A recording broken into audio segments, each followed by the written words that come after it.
Sri Lanka's most powerful news brand.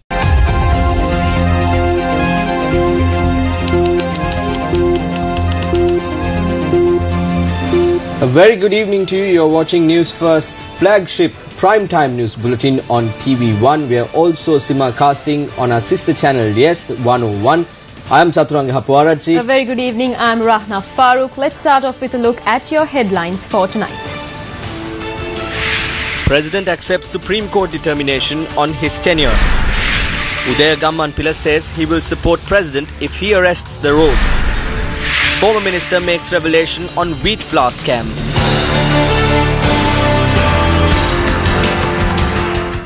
On to those stories in detail now. His Holiness Pope Francis has conferred a papal knighthood on Mr. Clive Leach. Mr. Clive Leach was a group director and deputy chairman of the Capital Maharaja Organisation Limited. The honorary title makes Clive Leach a member of the Pontifical Equestrian Order of St. Gregory the Great. The Order of St. Gregory is one of the 5 pontifical orders of knighthood in the Catholic Church. Mr. Leach was awarded the papal knighthood in recognition of the faithful and devoted service given to supporting the mission of the Catholic Church through publications and media communication. He has been chairman of the Universal Media Group, publishers of The Universe, the Catholic Times and the official Catholic Directory of England and Wales. In 2000, Mr. Leach was awarded the honorary title of Commander of the Most Excellent Order of the British Empire, CBE. In his younger years, Clive Leach was a first-class cricketer and played 39 first-class matches and 5 List A matches. Leach made his first-class debut for Warwickshire Cricket Club against Cambridge University in 1955. Following the end of his cricketing years, he began a career in television, eventually retiring in 1993 as chairman of Yorkshire Tyne Tees. Leach also served as chairman of Leeds Health Authority. Clive Leach returned to the cricketing world in 2004 as the chairman of the Durham Cricket Club, retiring in 2016. Former President Mahinda Rajapaksa, speaking to the BBC Sinhala service, commented on the possibility of him contesting once again. I don't see an issue here. I contested twice. It was prevented from the 19th Amendment to the Constitution. If courts accept the argument put forward by the Attorney General, the situation changes for both Chandrika and myself. It means our tenure will come to an end if we contest twice in the future. If court accepts the argument of the Attorney General, I can contest as well. President Maithripala Sirisena, speaking to the masses in Akurassa, explained why he has sought Supreme Court determination about his tenure as head of state. I directed the respective documents to the Attorney General based on the powers vested upon me by the Constitution with regard to my tenure as President. I did not say I want to remain here for 4, 5, 6 or 7 years, but I witnessed through the media political opponents have started to panic. No one needs to panic at all. The former President also sought Supreme Court determination over issues relating to the tenure. Legal scholars put forward their views regarding the tenure of the President following the 19th Amendment to the Constitution. I said, we need to solve this. The Constitution clearly states to seek Supreme Court determination. When an election takes place in the country, be it a general election, provincial council election or the Pradeshya Sabha elections, the people accept the result. Over the recent years, a considerable number of elections in the country cannot be ruled as 100% clean. The people and the political leaders accept the election result. At the same time, we would accept whatever ruling is delivered by the judiciary. We have established an independent and unbiased judiciary. I changed the system where verdicts were given to the judges over the phone and advice was given to release certain respondents. I have done this over the past 3 years. Good evening to our viewers on TV1 and our listeners on Yes FM. Welcome to the News First newsroom. I'm Ramesh Irugal Bandara. Now, as the election draws closer, there is more talk about the bond scam.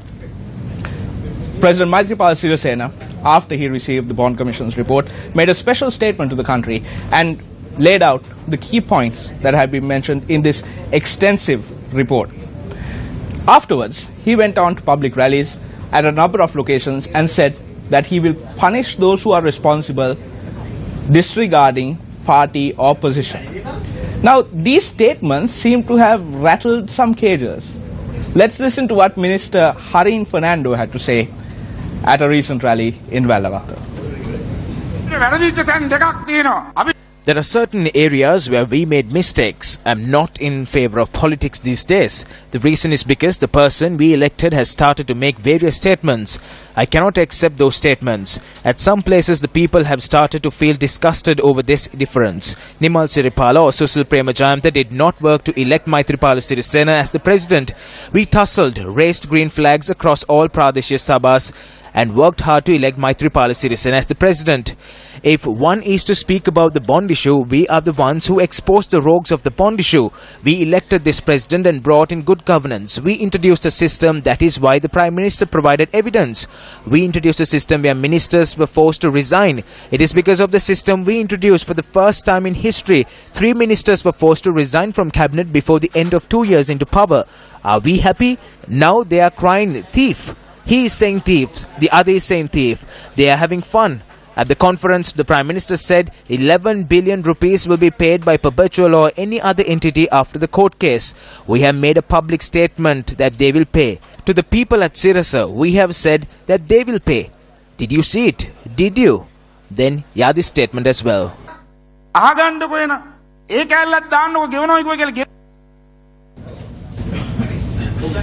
For the benefit of our ESFM listeners, we report, you decide. That was Minister Fernando expressing his views. Now, to the people making juvenile statements, this is simply what we have to say.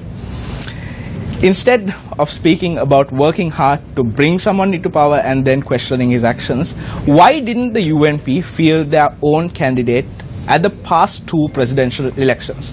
First it was South Fonseca, then it was Maithripala Sirisena, most recently in 2015. Why didn't the UNP field their own UNP candidate?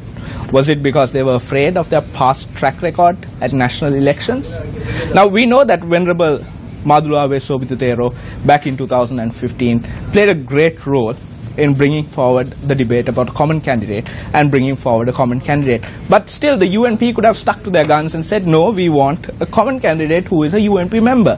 Why did they have to wait for the Secretary General of the SLFP to come out and step in as the common candidate that they fielded for the 2nd presidential election in a row? Now, with regard to the statements made by Harin Fernando regarding the bond investigations, now, it is truly amusing that Minister Fernando thinks that the UNP led the investigations regarding the bond. Now, this is how we remember it, and I believe that the public remembers this as well. Initially, it was News First when this bond scam took place. We were the ones who came forward and said, look here, there is an issue here. Along with us, there were several print media organizations as well. This is how we remember what the UNP did. Before the president could take any action, it was Prime Minister Ranil Wickremesinghe who appointed a commission, or rather a committee, to look into it. This is more commonly known as the Pitipana Committee. The Pitipana Committee had a report. What did they say in this report? They said, well, there seems to be nothing wrong, but investigations could take place further. Then the Prime Minister, the leader of the UNP, Prime Minister Ranil Wickremesinghe, went before Parliament on numerous occasions and tried to defend those who are involved in this. When this matter came forward to the COPE, what did they do? The United National Party put members into COPE and they tried to defend this. That is how we ended up with a COPE report with footnotes. We remember COPE members writing books about this bond as well. So is this how the United National Party led the bond investigation? Also, we would like to remind you that eventually the president stepped in, appointed a presidential commission of inquiry. They inquired for about 10 months and now there is a report on it. The recommendations of the report are being revealed to the public as we speak. Everything that happened has been laid bare. Keep this in mind that this is your money that has been stolen. I need to ask Minister Fernando, if a thief broke into your house, took all your valuables, and then 2 years later came back and said, we profited off these valuable items, but now we don't need them anymore, you can keep it back. This is what he was referring to. This is similar to what he was saying regarding perpetual treasuries, giving back the money that was owed to them. Getting back the money is just the tip of the iceberg. Imagine if we followed Minister Fernando's recommendation about, getting the money back, and that's the end of it. There will be long queues in front of police stations with criminals who are just about to be nabbed, saying, here's the stuff that we took, our hands are now clean, we are going to go off. If this is the example that we are going to follow, then this country, I don't know. Well, as I said, getting the money back is just the tip of the iceberg. What the people want, what the country wants, is action, is justice. Justice for the crime that was committed. Justice against, or action against, the people who committed these crimes. Just because the money is returned, the crime does not go away. Going back to my initial point about the election of President Maithripala Sirisena, Minister S.B. Disanayake had some words for Minister Fernando's statement. Let's hear what he had to say. There is no point in saying that we didn't help him become president. It was not us. We worked against him. I would like to state one thing. It was because of us that the leader of the United National Party became the Prime Minister of the country. It was because of us that a number of UNP parliamentarians received ministerial portfolios and deputy ministerial portfolios. When Maithripala Sirisena won the election, we had 142 seats in parliament. The UNP only had 42. The SLFP was silent when the UNP, with just 42 seats, appointed the Prime Minister from the party and appointed ministers into the Cabinet of Ministers. The only reason the SLFP was silent was because Maithripala Sirisena took over the SLFP. The government wouldn't have moved forward. If Parliament was convened, we would have brought a no-confidence motion against them and chased them away. We were not having just 2 or 3 seats more, we had 100 seats more. They could build an argument to say that the Parliament could have been dissolved. What would happen if they dissolved Parliament? None of the promises given by the common candidate before the election would have been achieved. You needed a 2/3 majority to bring in the 19th Amendment and the amendments to the election system. None of this could have been done. The whole world was trying to attack us, to impose economic sanctions. They were trying to say that we were war criminals. When a government was established with these two parties together, when they went and spoke to the US, the EU, India and even Japan, they supported the president because of this great revolution in the country. Before the presidential election, the provincial council elections were held over the span of 1.5 years. When you take a look at the votes that the UNP received in these elections, it was 2.4 million votes. The UPFA had received 4.9 million votes. That was the base when we went into the presidential election. Few political parties in the alliance removed themselves and went and extended their support to the common candidate. You can analyze all of this. The details are not complicated. If you do these calculations in a way that is beneficial to them, let's think for a moment that these 4.9 million votes had reduced to 3.9 million votes when the presidential election was called. Let's reduce 1 million votes. Let's also think that since this was a government toppling election, the UNP increased its voter base by 1 million votes. That is how analysts do these estimations. Even by those standards, the UNP has 3.4 million votes and the UPFA had 3.9 million votes. But President Maithripala Sirisena received 6.2 million votes.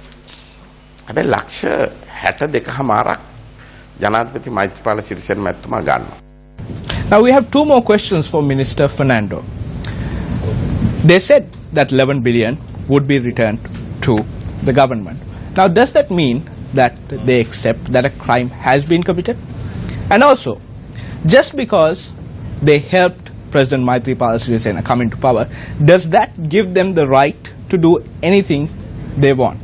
This is like jumping in to save a drowning man, saving him, and then saying, well, I saved your life, so you're my slave for the rest of your life. This is very similar to that. While debates are ranging about mega scams like the bond scam, there was a startling revelation made by a former minister. This is the revelation by parliamentarian Rohita Abegunawardana. When we start speaking about the bond scam, all the other small-time robberies are overlooked. The most serious one is the scam surrounding wheat flour. When wheat flour was imported to the country, a tax of 9 rupees was imposed per kilogram. Around 2 billion kilograms of wheat flour is imported annually. Then they removed this 9 rupee tax. Who does this? There is a committee that brings down prices when the people's cost of living rises. That ministerial committee calls for the removal of this 9 rupee tax. So when the tax is reduced, usually the price of bread and other products must reduce. Has the price of a loaf of bread reduced? The prices have increased. But there is an issue regarding the 9 rupee tax. The loss for 2 billion kilos following the removal of the 9 rupee tax is 18 billion rupees. So who took that money? The big thieves were speaking like gentlemen when they looted the central bank. The small-time rogues who were wearing the national attire have looted 18 billion rupees from wheat flour.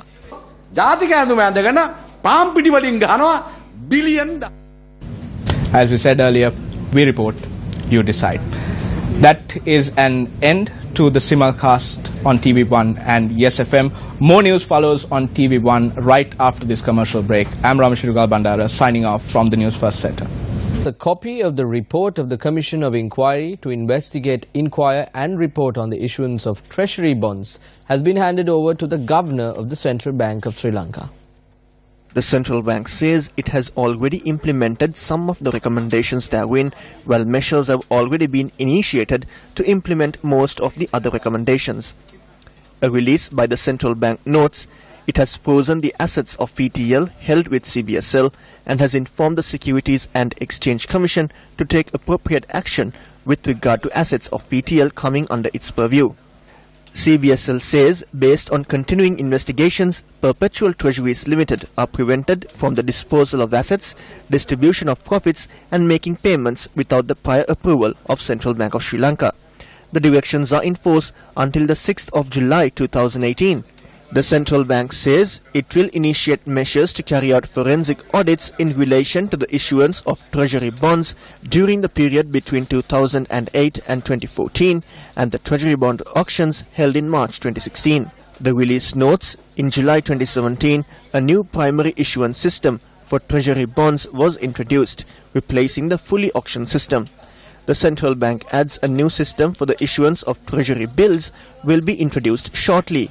A new Liability Management Act is expected to come into force in early 2018 and it will give flexibility for active debt management activities. The central bank highlights access restrictions are in place in the public debt department and external visitors are required to register through a dedicated central bank visitor registration arrangement.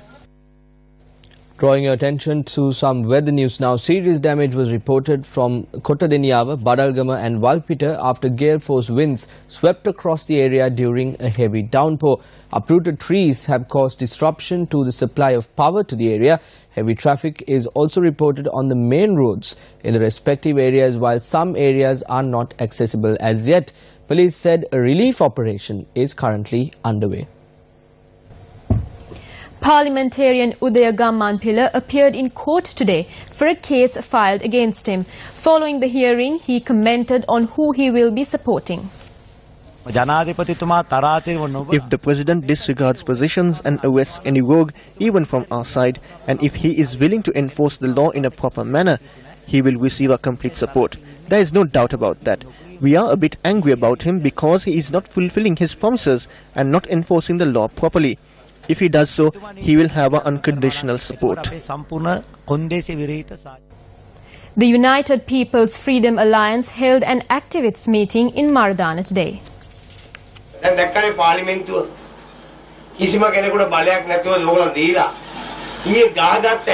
Yesterday, we witnessed how the United National Party and the Flower Bud fought against each other in Parliament without holding any power. Did any of our MPs get involved? The President called them pickpockets. Such is the situation in Parliament. Are you voting for that? Corruption and fraud has risen gradually. Who is doing this? What party is getting involved? Please understand the money that was looted is your hard-earned money.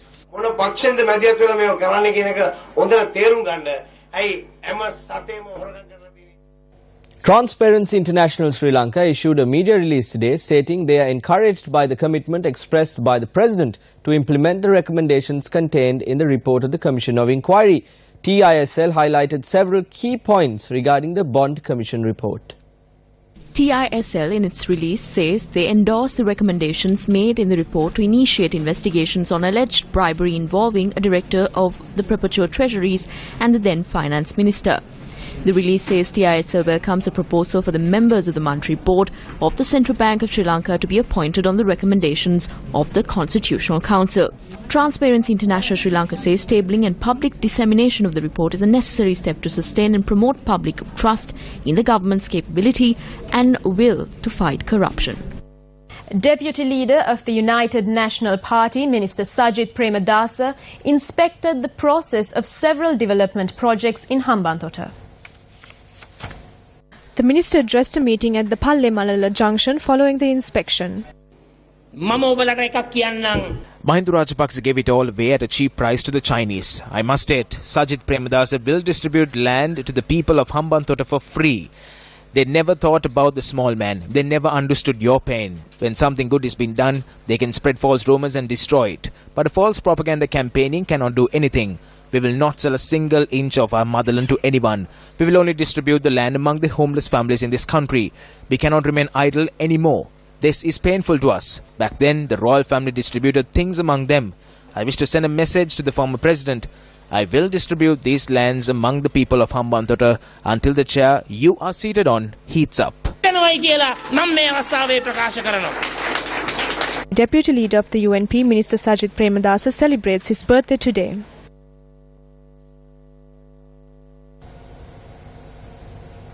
We would also like to wish UNP parliamentarian S.M. Marika a very happy birthday. In more local news, on the 7th day of the second phase of the Gum at the Gumming Gummata Waving Wavat initiative, the focus was on a few more wavers in the Bellankadavala Elangava located in Palugaswava, Anuradhapura. An extensive study took place throughout last night and today.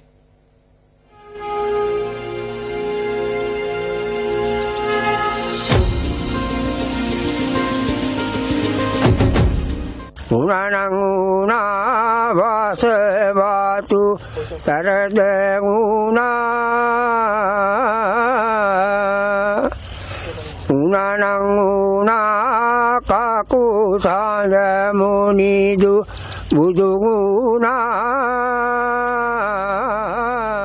Gum at the Gumming Gummata Wavin Wavata team spoke to several farmers living around the wavers in the Bellankadavala and Siambalagaswava areas.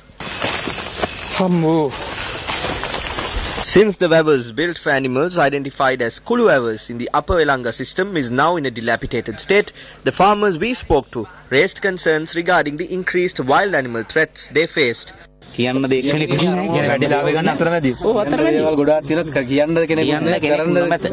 bunt of the Bulana waver in the Illunga system is under the threat of breaking off as a result of a leak.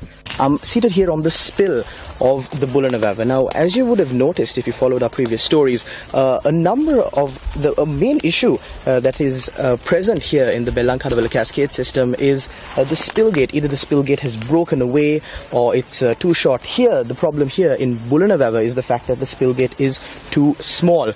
Now, also another issue that the farmers pointed out is the fact that the Waver has begun to being filled with sand, and as a result of this, the capacity of the Waver is reducing drastically. Now, these farmers have been faced with a myriad of problems as a result of this. And another speciality of this Waver is that it is over 90 years old, and but unfortunately, no reconstruction of this Waver has taken place in quite some time now.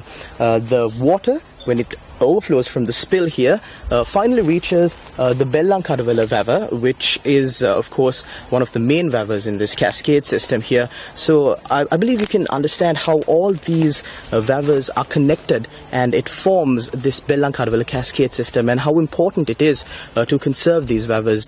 The Gum at the Gumming Gummata Waving Wavata project is carried out together with the University of Peradeniya. We will have more details of the second phase of this project tomorrow. A decision was made during the weekly cabinet meeting to collect visa charges in US dollars instead of Sri Lankan rupees.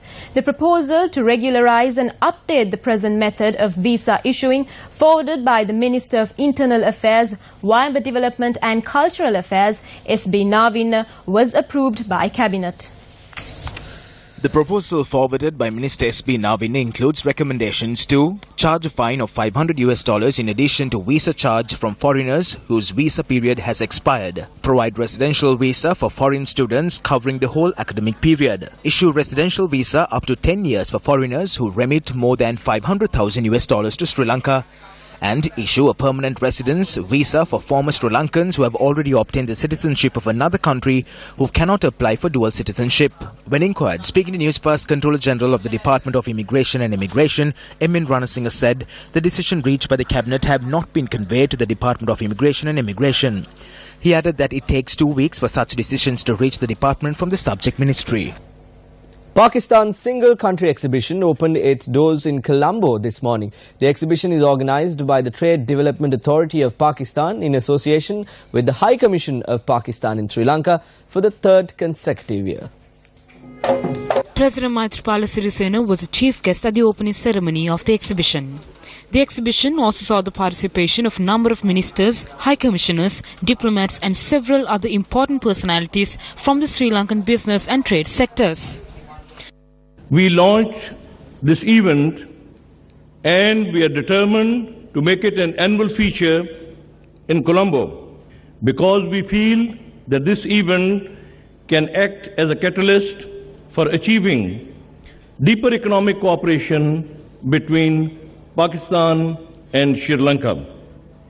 This exhibition is aimed at promoting and strengthening the Sri Lankan Pakistani business interests.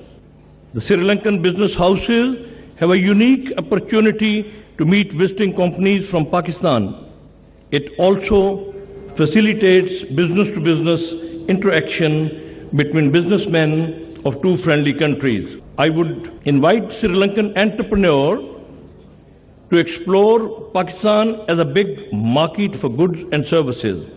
The single country exhibition event launched in 2016 greatly strengthens our understanding of Pakistan's product offers to importers around the world.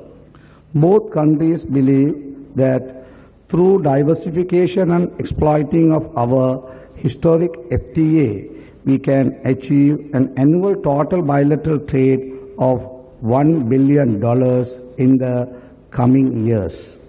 I am pleased to note that in addition to the 8 bilateral instruments, another 8 memorandum of understanding on promotion of trade and investment between the two countries are also effective now.